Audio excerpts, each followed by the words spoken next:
नमस्कार, hello and welcome to the Legal Observer. मेरा नाम है मनोज रस्तोगी और आप देख रहे हैं मेरा यूट्यूब चैनल। अरविंद केजरीवाल को अभी कुछ समय और तिहाड़ में रहना पड़ेगा। कल उनकी जमानत मंजूर कर दी गई थी, रेगुलर बेल मंजूर कर दी गई थी। बहुत बोल्ड डिसीजन था जस्टिस न्यायबिंदु का, राउज एवेन्यू कोर्ट की जो स्पेशल जज हैं उनका, इस मामले में जिसकी पूरी जुडिशरी में चर्चा की जा रही है। लेकिन ईडी ने, एनफोर्समेंट डायरेक्टरेट ने, जिसके आयरन फिस्ट, जो कि हुकूमत की जो आयरन फिस्ट की बात, एक मुहावरा है आयरन फिस्ट, यानी कि फौलादी शिकंजे के जानी, यानी कि एक तानाशाही के तरीके से, डिक्टेटरशिप से विरोधियों को किसी भी तरीके से, क्रूर तरीके से दबोचे रहने की, उसको दबा के राज करने के लिए ये मुहावरा इस्तेमाल होता है, आयरन फिस्ट। और जिसका जो जरिया है वो बनी हुई है ईडी, सीबीआई, इनकम टैक्स। और ये डिबेट लिबर्टी की, स्वतंत्रता की, कानून की। और कानून में ये जो बात है कि bail is the rule, jail is an exception, justice delayed, justice denied. और जो दूसरे सिद्धांत हैं, भले ही 100 अपराधी छूट जाएं लेकिन एक बेकसूर को सज़ा नहीं मिलनी चाहिए। ये सारे जो एकेडमिक सिद्धांत हैं न्याय के, इन जिनका जिक्र कल जस्टिस न्यायबिंदु ने अपने जो 25 पेज का उन्होंने ऑर्डर दिया अरविंद केजरीवाल की जमानत के बारे में, जिसके पर आज चर्चा हुई, जिसके ऊपर आज हाई कोर्ट में, दिल्ली हाई कोर्ट में जो एक डिवीजन बेंच थी, जस्टिस सुधीर कुमार जैन और जस्टिस डुडेजा की, सुरेंद्र डुडेजा की, जिसने पूरे दिन सुनवाई की। एनफोर्समेंट डायरेक्टरेट के जो वकील हैं SV Raju, additional solicitor general Bharat के, कल भी 2 दिन वहाँ जब न्यायबिंदु जी की कोर्ट में स्पेशल जो जज हैं उनकी राउज एवेन्यू में, उनकी कोर्ट में 2 दिन तक ये मामला सुना गया। सारी वही दलीलें दोहराई गई, वही बात दोहराई गई जो सुप्रीम कोर्ट, हाई कोर्ट, इससे पहले अरविंद केजरीवाल को जब सुप्रीम कोर्ट ने इंतरिम राहत दी थी, वही सारी दलीलें, वही दलीलें दोबारा दोहराई गई थी। उसके बाद आज भी चूँकि स्टे उन्होंने मांगा था और सुबह से इस पर सुनवाई चली, वही सारी बातें दोहराई गई, जिनका भी मैं आपको बताऊंगा संक्षेप में। लेकिन लब्बोलुभाव ये निकला, हाई कोर्ट की इस बेंच ने अपना ऑर्डर रिजर्व रखते वक्त कहा कि हम 2-3 दिन में अपना ऑर्डर जारी कर देंगे। क्यों? ये तो इनसे ऊपर की अदालत ही पूछ सकती है जब ये ऑर्डर आएगा। बाकी किसी को तो इस देश में अधिकार है नहीं कहने का। सोच सकते हैं आप, अंदाज़ा लगा सकते हैं आप, लेकिन बोल नहीं सकते, विरोध नहीं जता सकते आप। सुना उन्होंने पूरी दलीलें सुनी। 7 घंटे जो आज चली है, सुबह से लेकर अभी तक शाम तक, उसमें पूरा वक्त मिला है ASG राजू जी को। ईडी की तरफ से उन्होंने बातें रखी, सारी बातें कहीं। उनका जो मेन वो था कि ये जो डिसीजन है जज साहिबा का, न्यायबिंदु, जिन्होंने ईडी के मंशा पर ही सवाल खड़े किए थे, जिन्होंने वो सारी बातें उठाई जो किसी भी न्यायप्रिय, जो जिसकी बात चंद्रचूड़ जी करते हैं।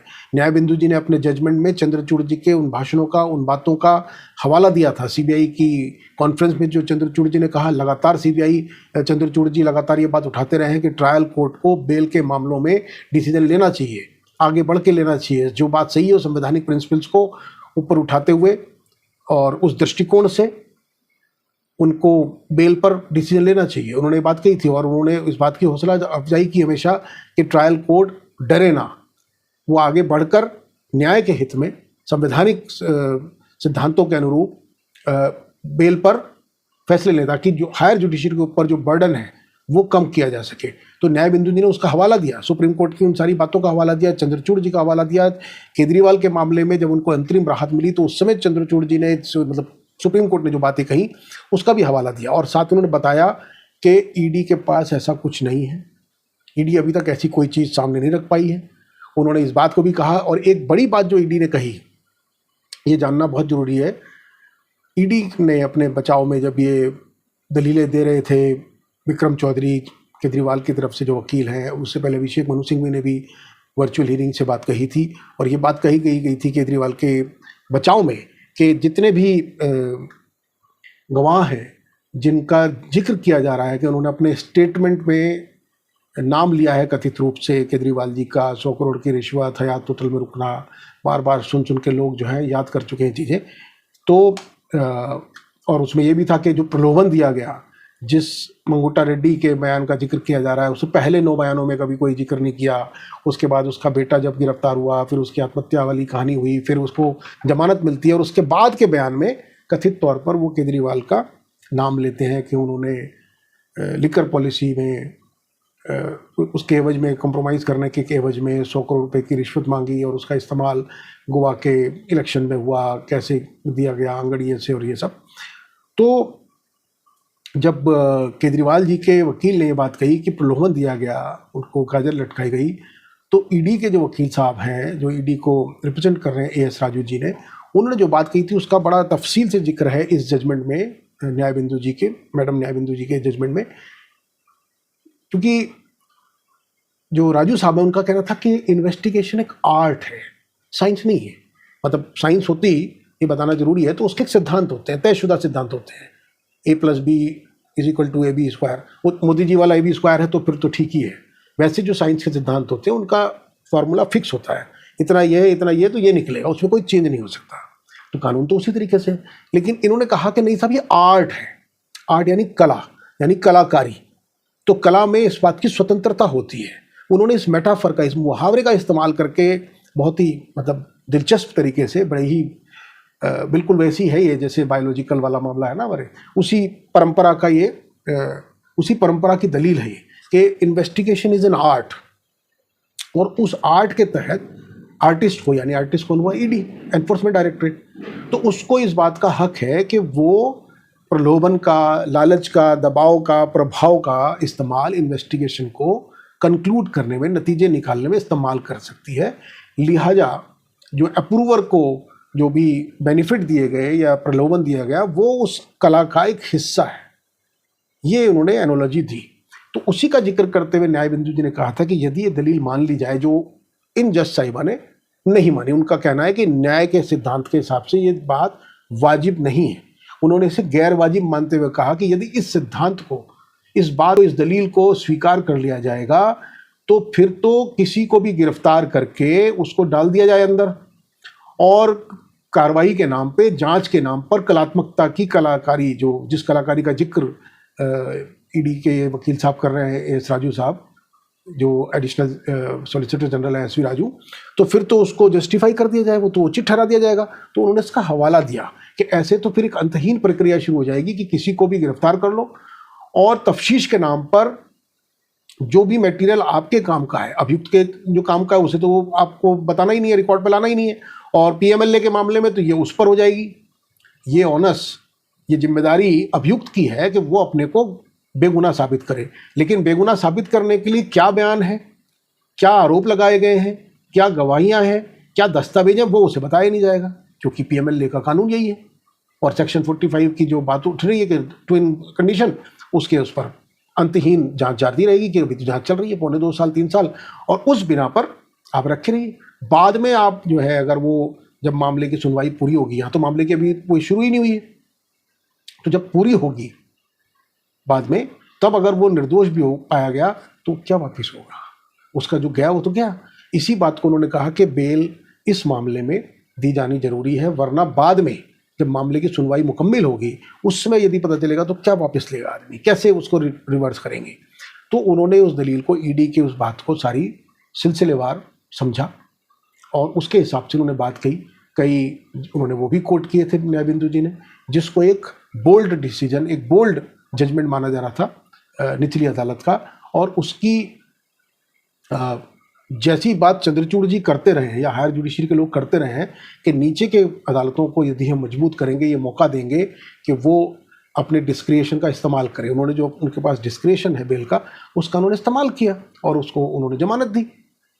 अब चूंकि ईडी की मंशा पर सवाल खड़ा हो गया, जो पूरे देश में डिबेट उठ रही है, चूंकि ये हुकूमत का जो डिजाइन है आयरन फिस्ट का, ठीक है, जिसकी मैंने बात की, फौलादी पंजे, शिकंजे, एक बार जिसको गिरफ्त में ले लिया, फिर आप करते रहिए, छटपटाते रहिए, लेकिन इस तरीके से बनाया गया है वो शिकंजा कि जितना आप छटपटाएंगे उतना और वो मजबूत होता जाएगा, और आप उसी की पकड़ में रहिए। सारा बाकी आप भूल जाइए, क्रांति, अपनी राजनीति, आपका चरित्र गया, आपकी चरित्र हो गई, आपका जो पॉलिटिकल अपॉर्चुनिटी थी उसका भी अंत हो गया।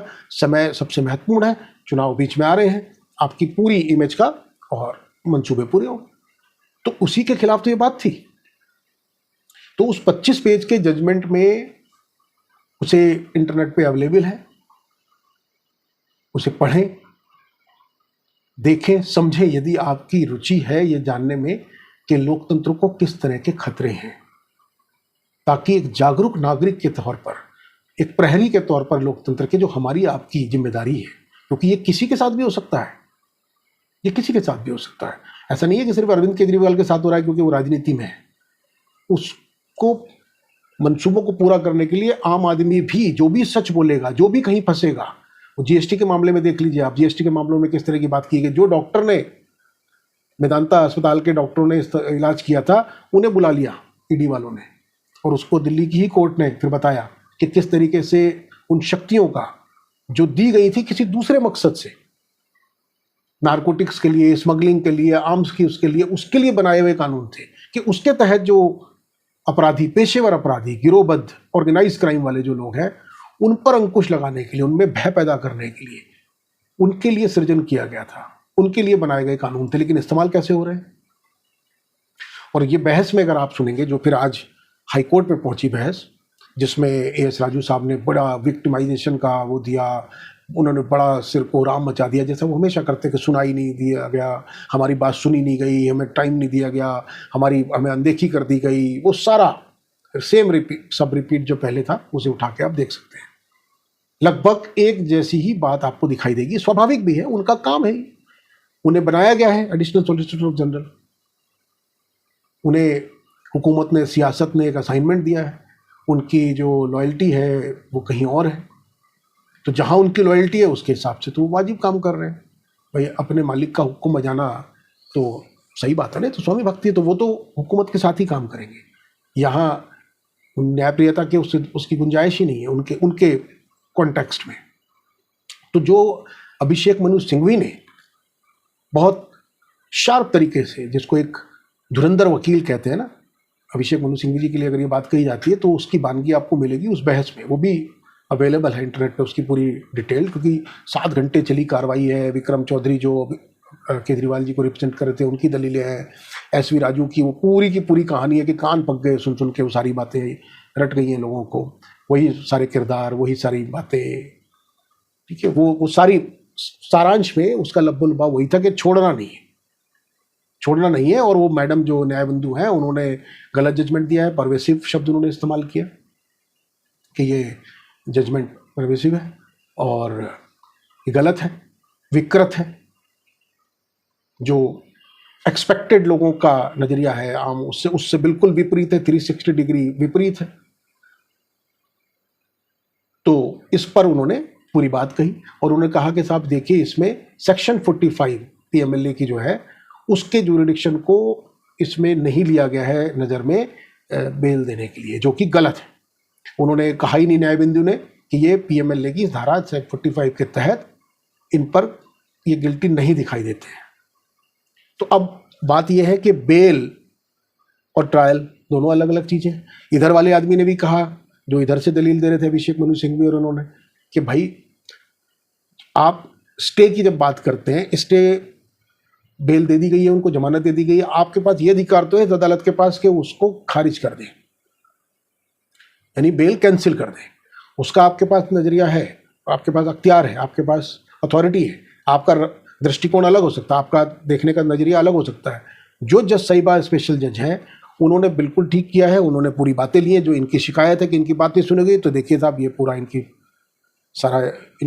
आर्गुमेंट की लिस्टिंग है और फाइंडिंग्स हैं दोनों पक्षों की, जो ये कह रहे हैं कि हमारी बात सुनी नहीं गई, हमें समय नहीं दिया गया। तो उन्होंने कहा साहब ये रहा मटेरियल, ये रहा ऑब्जर्वेशन, ये रही, और उसके बाद जज साहिबा ने किया। अब इनके हर आर्ग्यूमेंट को उसमें नहीं हूबहू वर्ड बाय वर्ड वर्बेटम उसमें नहीं शामिल किया गया, तो मतलब कि पूरी किताब लिख दें, ऐसे लिख दें, निबंध लिख दें, ये इनकी दलील थी।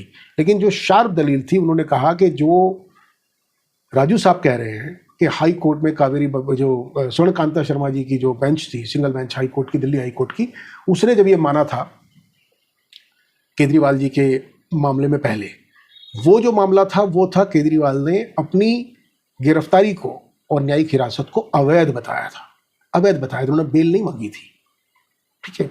उसके बाद उसको हाई कोर्ट ने डिनाई किया था कि अपनी गिरफ्तारी को अवैध बताते समय जो ईडी ने बताए थे कि हमारे पास इतने अकाट्य सबूत हैं, ऐसे सबूत हैं कि आत्मा हिल जाएगी जजों की, और मतलब बिल्कुल है, हमारे पास पैसे के लेन देन का सबूत है, आंगड़ियों का सबूत है, चरणप्रीत सिंह का बयान है, हमारे पास वो विक्रम नायर का बयान है, हमारे पास सबूत है कि पैसे दिए गए 1 लाख रुपए होटल के, जिसको वो बार बार कहते हैं। और केजरीवाल जी, उन्होंने खुद नहीं वो किया हो कमिट, लेकिन वो आप पार्टी के मुखिया हैं और आप पार्टी की सरकार थी, आप पार्टी ने वो पॉलिसी, लिक्वर पॉलिसी अनाउंस करने के एवज में पैसे की डिमांड की, करप्शन हुआ, पैसा इस्तेमाल हुआ, 100 करोड़ की मांग की, 45 करोड़ आया, वहाँ इस्तेमाल हुआ, इतना पैसा गया है, इसके पास से इतना मिला, वो सब। लेकिन बरामदगी पैसे की नहीं है, डायरेक्ट कोई प्रमाण नहीं है, किसी ने डायरेक्टली वो किया उसका नहीं है, और सब बाद में लिए गए बयान है, और 2.25 साल वो मामला चला है।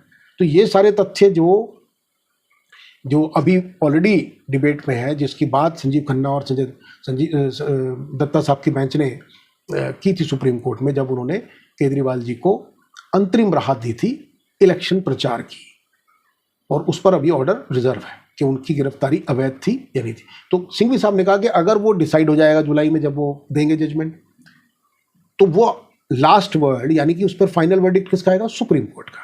सुप्रीम कोर्ट उसके बारे में बोलेगा।